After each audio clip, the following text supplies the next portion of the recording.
निधि one का रहस्य। यूं तो वृंदावन के बारे में आपको बहुत कुछ मालूम होगा। कृष्ण की बाल क्रीड़ा से लेकर उनकी पूरी जीवन कहानी की वजह से वृंदावन के हर मंदिर के बारे में आपने सुना ही होगा। वृंदावन है ही प्रसिद्ध कृष्ण की नगरी होने की वजह से, और भगवान कृष्ण के बारे में कौन नहीं जानता। बांके बिहारी मंदिर से लेकर राधा रानी तक का मंदिर पूरे विश्व में प्रसिद्ध है। यहाँ तक कि कई विदेशी भी वृंदावन और श्री कृष्ण से इतने प्रभावित हुए हैं कि वे अपने आप को कृष्ण भक्ति में लीन कर यहीं बस गए हैं।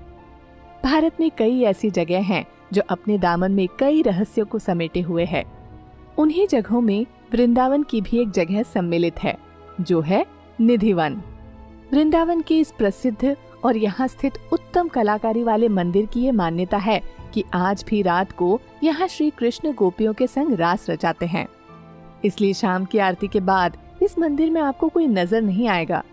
यहाँ तक कि यहाँ दिन भर विचरण करने वाले पशु पक्षी भी शाम के बाद इस जगह को छोड़कर चले जाते हैं।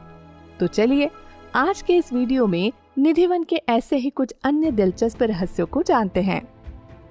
कहा जाता है कि निधि वन की सारी लताएं गोपियां हैं, जो एक दूसरे की बाहों में बाहें डाले खड़ी हैं जब आधी रात में निधि वन में राधा रानी जी बिहारी जी के साथ रास लीला करती हैं, तो वहाँ की लता पताएं गोपियां बन जाती हैं और फिर रास लीला आरंभ होती है। इस रास लीला को कोई भी नहीं देख सकता।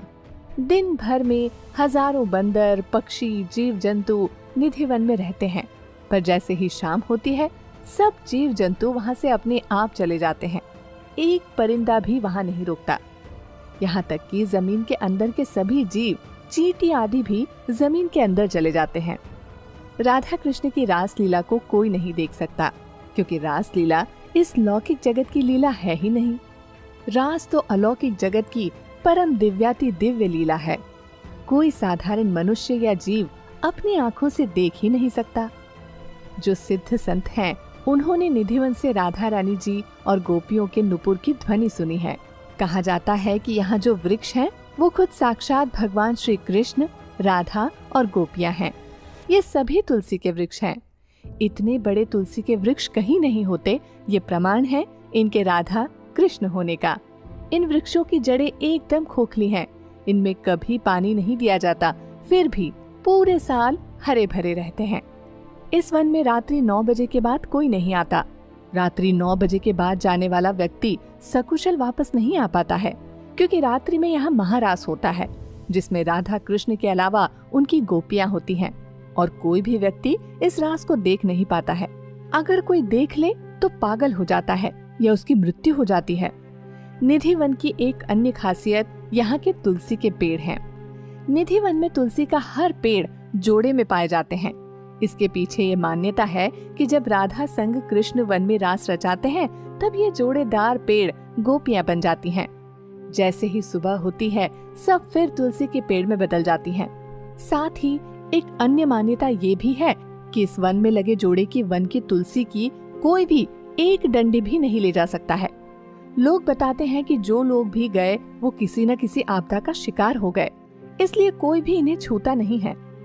रंग महल में भक्त केवल श्रृंगार के सामान ही चढ़ाते हैं, और प्रसाद स्वरूप उन्हें भी श्रृंगार के सामान ही मिलते हैं। शयन के लिए पलंग लगाया जाता है। सुबह बिस्तरों के देखने से प्रतीत होता है कि यहाँ निश्चित ही कोई रात्रि विश्राम करने आया तथा प्रसाद भी ग्रहण किया है। लगभग 2-2.5 एकड़ क्षेत्रफल में फैले निधि वन के वृक्षों की खासियत ये है कि इनमें से किसी भी वृक्ष के तने सीधे नहीं मिलेंगे, तथा इन वृक्षों की डालियां नीचे की ओर झुकी तथा आपस में गुंथी हुई प्रतीत होती हैं। वन के आसपास बने मकानों में खिड़कियां नहीं हैं। यहाँ के निवासी बताते हैं कि शाम 7 बजे के बाद कोई इस वन की तरफ नहीं देखता। जिन लोगों ने देखने का प्रयास किया, या तो वो अंधे हो गए या फिर उनके ऊपर देवी आपदा आ गई। जिन मकानों में खिड़कियां हैं भी, उनके घर के लोग शाम 7 बजे मंदिर की आरती का घंटा बजते ही बंद कर लेते हैं। कुछ लोग तो अपनी खिड़कियों को ईंटों से भी बंद कर देते हैं।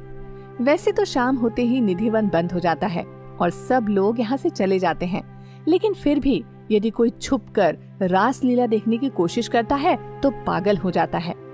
ऐसा ही एक वाकया करीब 10 वर्ष पूर्व हुआ था, जब जयपुर से आया एक कृष्ण भक्त रास लीला देखने के लिए निधि वन में छुपकर बैठ गया। जब सुबह निधिवन के गेट खुले तो वो बेहोश अवस्था में मिला। उसका मानसिक संतुलन बिगड़ चुका था। ऐसे अनेक किस्से यहाँ के लोग बताते हैं।